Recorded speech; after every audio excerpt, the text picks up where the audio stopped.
All right, today we're jumping into a story that, well, it starts out looking like a pretty standard foreclosure auction, but it quickly blows up into this massive fight, not just over a house, but over the rules of the game itself. We're talking about one homeowner going head-to-head with what's basically a venture capital machine, and it raises a huge question about what justice really looks like. So let's just start with the biggest question right up front. Can you actually win your home back after you've been kicked out? I mean, it sounds crazy, doesn't it? The locks are changed, you're gone. That's game over. Or is it? As you're about to see, the answer gets really complicated, and it could totally change your perspective on what an appeal can actually do.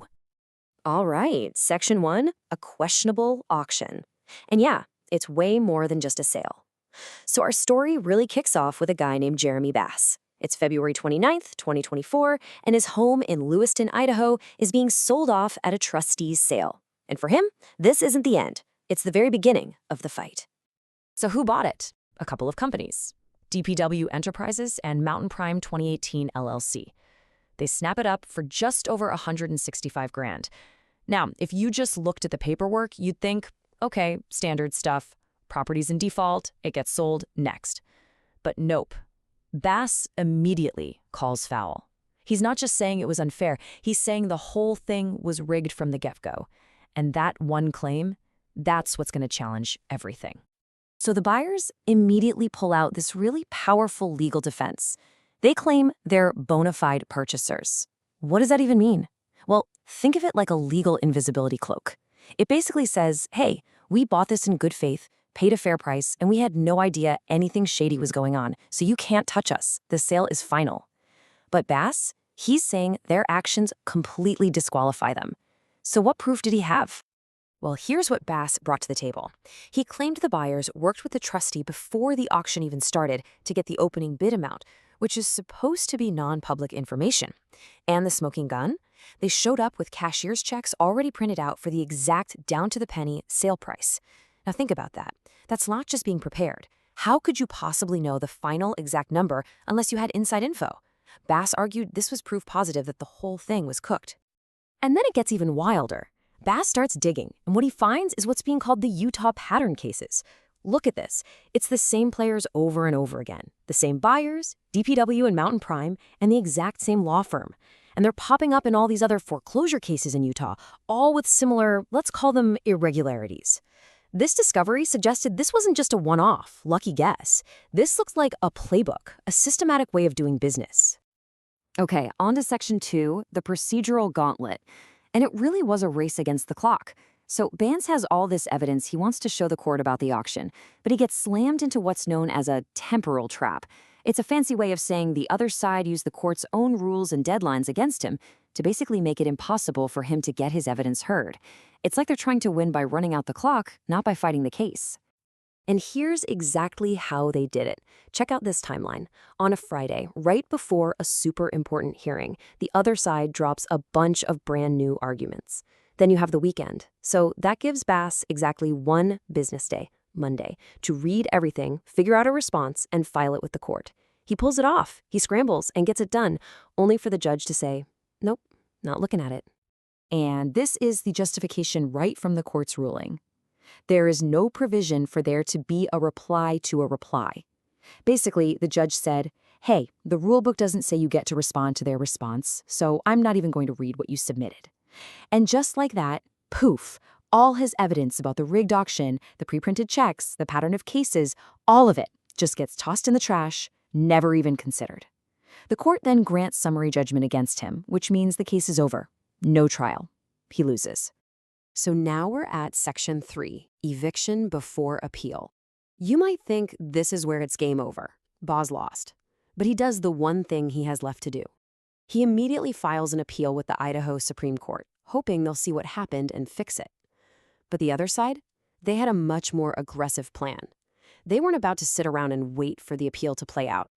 And this is where things get really crazy. You've got two things happening at the exact same time. On the one hand, Bass has a live pending appeal in front of the state's highest court.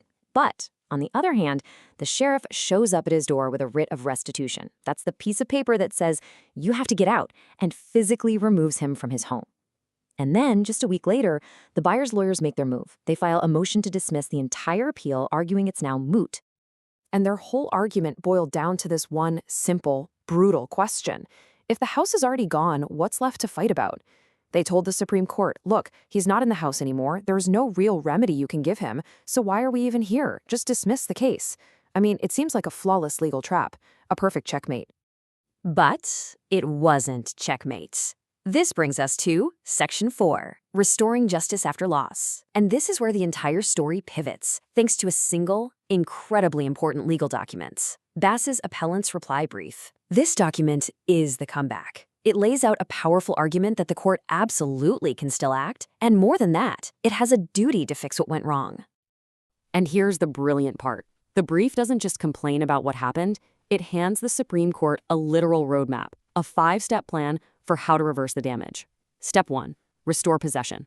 The brief says, you have the power to give the house back if the eviction was based on a flawed ruling. Simple. Step 2, compensatory damages. Pay him for the lost equity and for the harm of being wrongfully kicked out. Step 3, return his stuff. Order the return of his personal property and pay for any damages. Step 4, vacate the ruling. This is huge. It means completely erasing the lower court's bad decision so it can't haunt him later. And finally, Step 5, the biggest one of all, clarify the rules.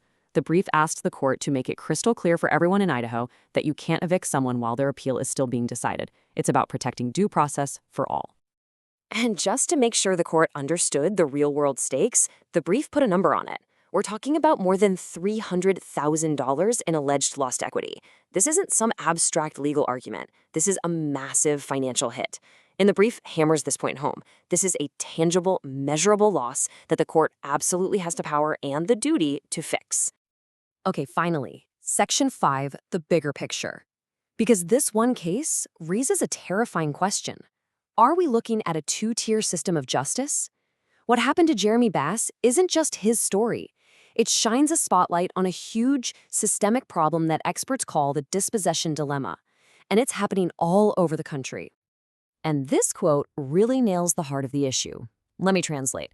It says that big, well-funded players can use the court's own timing rules to physically take what they want before a higher court can step in to stop them. And when that happens, your right to appeal becomes, well, a joke. It's just an empty formality.